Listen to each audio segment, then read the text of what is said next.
many times all around the world. And just to close with the main event, the star of the show, AJ, ready to fight on Saturday night. Not too many words, but I know you're looking to do a demolition job on this man come the weekend. Yeah, 100%. Thanks to everyone for turning up today. Much appreciated. Yeah, I'm looking to do a good job. What more can I say? I will do a good job. The analysis of you comes with a territory.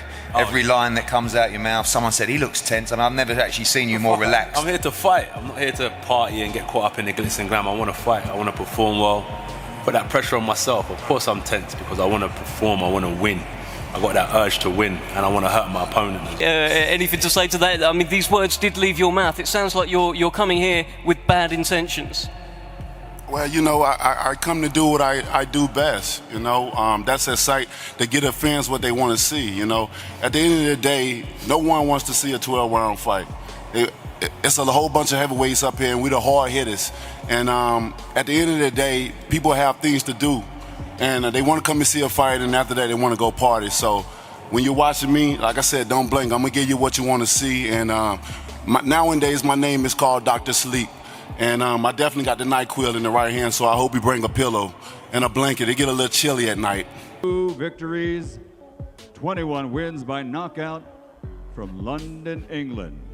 The undefeated champion, AJ Anthony Joshua. Let's have everyone seated at this time, ladies and gentlemen.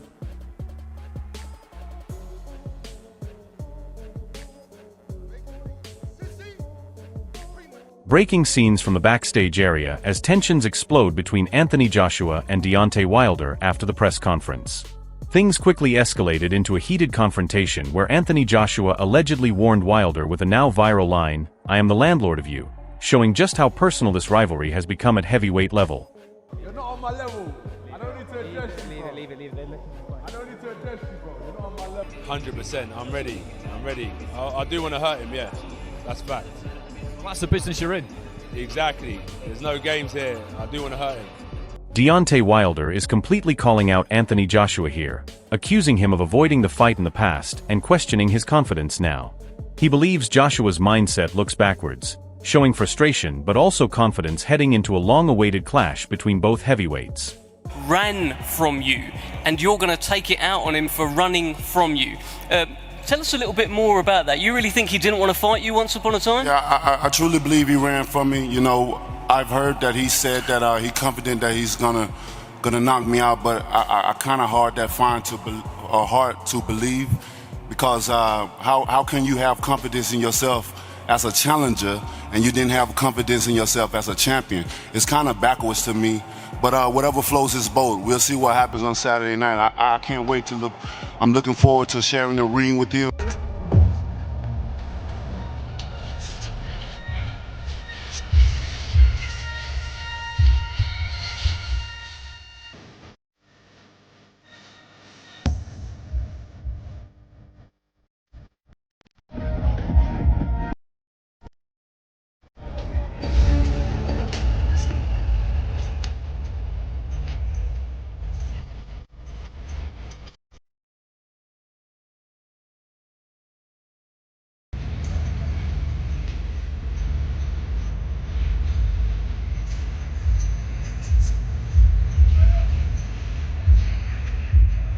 Eddie Hearn is explaining that both Anthony Joshua and Deontay Wilder have real pride and emotions that can explode under pressure.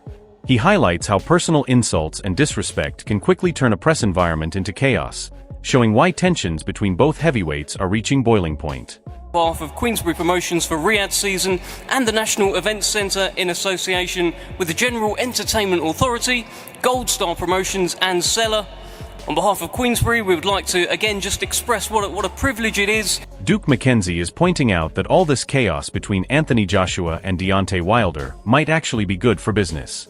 He separates the fight game from the fight business, suggesting controversy and tension only increase global attention and ticket sales around this heavyweight clash. It wouldn't surprise me, but like I say, I don't see there's any harm in it. It doesn't bring the sport into disrepute in any way. This is the show business world that we live in. There's the fight game and then there's the fight business. And from the business perspective, that's probably just sold another 1 million tickets worldwide to people to watch this fight. Because Anthony Joshua is directly calling Deontay Wilder a toxic personality in the division, suggesting it is not just personal but a pattern with how Wilder behaves. He clearly believes Wilder needs humbling inside the ring, adding even more heat to this growing rivalry.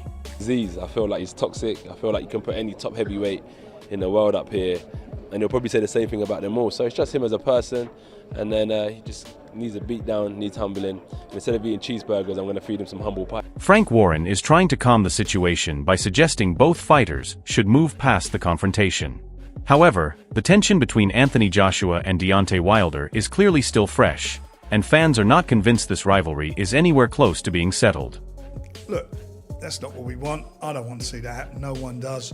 But I understand now both sides have made it up. They've apologised. So hopefully it's all in the past and we can concentrate what everybody's at. Deontay Wilder is clearly embracing confrontation here, describing how quickly tensions can rise into a fight mentality.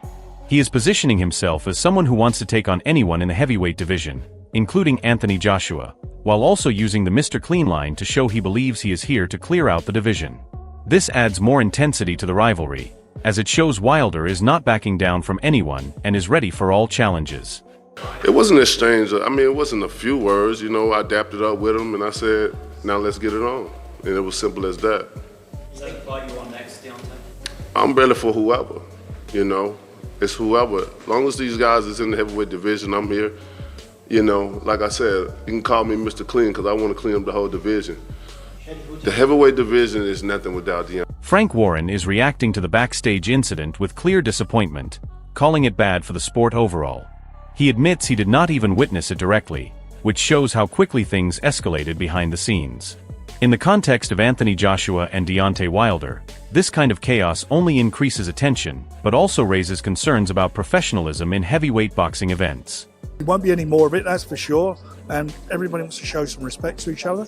And let's see the fight where it should happen in the ring on Saturday. Tyson Fury is openly comparing both heavyweights, giving Deontay Wilder more credit for taking risky fights and stepping up consistently.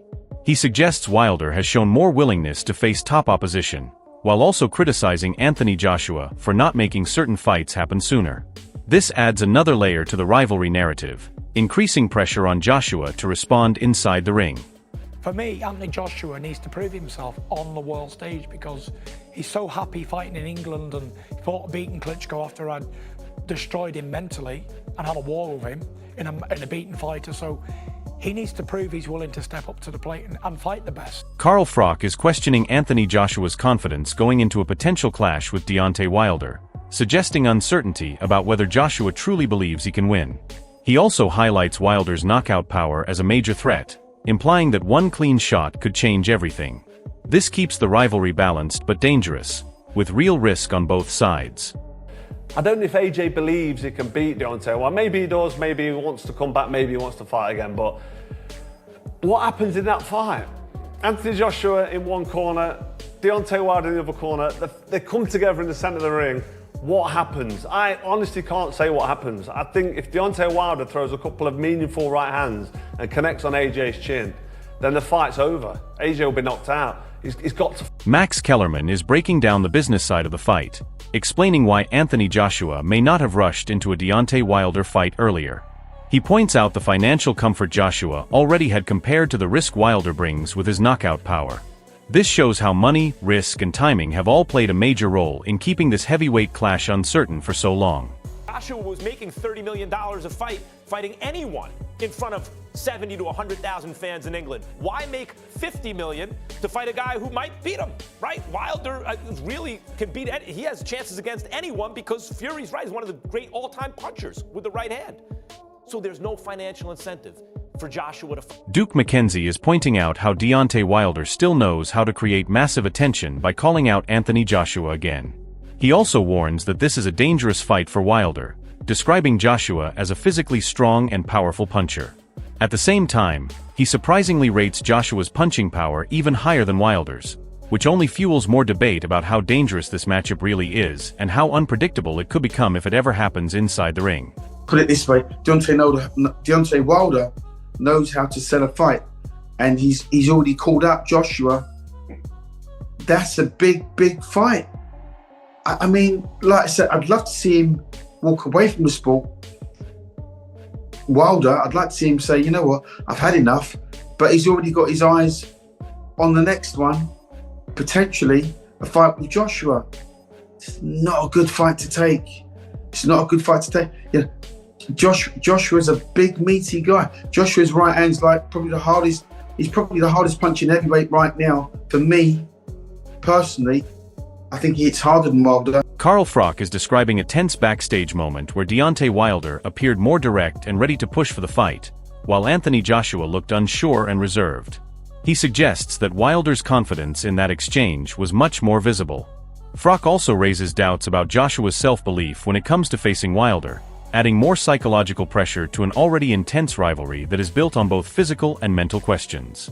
Yesterday, when Deontay Wilder walked from the ring, AJ was stood there looking a bit weird and a bit like confused, like, am I going to do anything, am I not going to do anything? And Wilder, I think, said, let's do it next, let's do it, let's get it on. And AJ just sort of, he didn't say much. I think he might have said, you don't want this, or something to them lines, but never really tried to get the fight going. I think AJ's got this thing in his head where I don't think he's sure of himself. If he thinks about fighting Deontay Wilder, does he believe he can actually... Johnny Nelson is strongly disagreeing with claims that Deontay Wilder has lost his knockout power, pushing back against the idea that his biggest weapon is gone. He believes those opinions are exaggerated and not based on reality. This keeps the debate alive around Wilder's current danger level, especially when compared with Anthony Joshua, as power remains the biggest talking point in this potential heavyweight clash and continues to divide expert opinions. Wilder's snapper's gone. Wilder's TNT has gone. Wilder's that punch is gone. He couldn't even let it go. He's just gone. So I don't believe that. I think Carl might be setting the cat amongst the pigeons, but I don't believe. Frank Smith is highlighting how Anthony Joshua remains one of the biggest attractions in boxing, with every major fighter wanting a piece of him. He explains that discussions are ongoing about his next move, showing how carefully his career is being managed. This also indirectly reinforces the importance of a Deontay Wilder fight, as it is still seen as one of the biggest possible matchups in a heavyweight division and a major global event if it happens. It's all eyes on getting AJ whatever works best for him, whatever the right route back is for him. There's discussions ongoing. AJ's the hot ticket. You know, everyone wants to fight Anthony Joshua. So Anthony Joshua is clearly showing willingness to face Deontay Wilder, stating that both fighters are in a position where the fight can be made without complications. He is removing excuses and presenting it as the right time for a showdown. This adds serious weight to the rivalry because when both sides publicly express interest, it increases pressure on promoters and fans to finally push this heavyweight clash into reality. Do you really want Deontay Wilder? I think it's simple. When I've listened to what he's been saying, that there does need to be one champion and one face. And we've both got an opportunity where I have no mandatories, he has no obligations. Eddie Hearn is describing how Anthony Joshua remained calm and ice-cold in that exchange, showing no fear in the face of Deontay Wilder's challenge. He also gives a mixed assessment of Wilder, admitting he was not fully impressed but still saw more than expected. This keeps the rivalry balanced, with both fighters still being evaluated closely before a potential clash that fans have been demanding for years.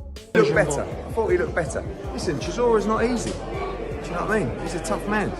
He's not an easy guy to beat. Obviously, I wasn't impressed with Wilder, but I was more impressed than I thought. If that makes sense.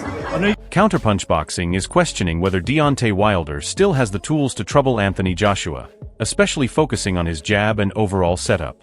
While they acknowledge his power threat, they doubt its consistency against someone like Joshua. This adds more technical debate to the matchup, with opinions divided on whether Wilder's biggest weapon is still enough to change the outcome of such a high-level heavyweight fight. I do not see a Wilder knocking out Joshua. I just don't see it at this point. I don't see him. His jab is not good enough. He could possibly land one of those shots. Anthony Joshua is clearly pushing the idea that this fight is inevitable, stressing that both he and Deontay Wilder belong to the same era of heavyweight boxing. He removes financial or promotional excuses and frames it as a reality that must happen. This increases pressure on both sides, as fans and media now see this matchup not as a possibility, but as a fight that boxing simply cannot avoid anymore. Tit for tat and say, he said, she said, he said, she said. I think in the reality and the scheme of things, it's a fight that we have to have. We're both in the same generation, the same era, we're both heavyweight champions of the world. So with that being said, as I said, like, there's no fantasy contracts. It's a situation where it's reality. Like, I don't like coming to a stage in my career when I'm just talking about what I'm worth and negotiations and what we're bringing to the table. Eddie Hearn is again highlighting Anthony Joshua's calm and controlled reaction when confronted, showing confidence rather than panic in front of Deontay Wilder's name being thrown around. He also gives a balanced but slightly critical view of Wilder's performance, suggesting improvement but not full dominance. This keeps the rivalry narrative alive, with both fighters still under heavy scrutiny as fans continue debating who holds the real advantage heading into a potential showdown. Better. I thought he looked better. Listen, Chisora's not easy. Do you know what I mean? He's a tough man. He's not an easy guy to beat. Obviously, I wasn't impressed with Wilder, but I was more impressed than I thought. If that makes sense. This whole situation between Anthony Joshua and Deontay Wilder has grown into a massive heavyweight story filled with tension, ego, and unfinished business.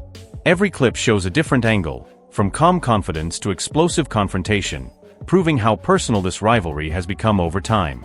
Joshua comes across as composed and ready to prove himself against anyone, while Wilder carries that dangerous mindset of ending fights with one shot and believing he was avoided in the past. If Wilder wins, it instantly changes the heavyweight landscape and puts his power back at the top of the division conversation. If Anthony Joshua wins, it removes years of doubt and criticism about his mentality in big moments and re-establishes his dominance at elite level. What makes this even more intense is the mental side, because both men genuinely believe they are the stronger fighter when it matters most. At this point, it is no longer just about skill, it is about pride, timing, and who can handle the pressure when everything is on the line. If you enjoyed this breakdown, make sure to like, subscribe, and comment your prediction, because this rivalry is far from over and fans clearly want this fight more than ever.